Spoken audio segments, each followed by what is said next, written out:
जहो मैया कतियान शरण में आइल बानी दर्शन के बिना मन मतरा साता अखियां से लोर माई बहरसता। जहो मैया कतियान शरण में आइल बानी जहो मैया कतियान शरण में आइल बानी। अभी आप सुन रहे हैं डीजे शिव नारायण को। JK Yadav Films।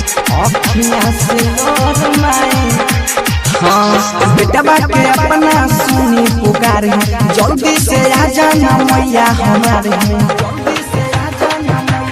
हाँ बेटा के अपना सुनी पुकार है जल्दी से आ जाना मैया हमारे।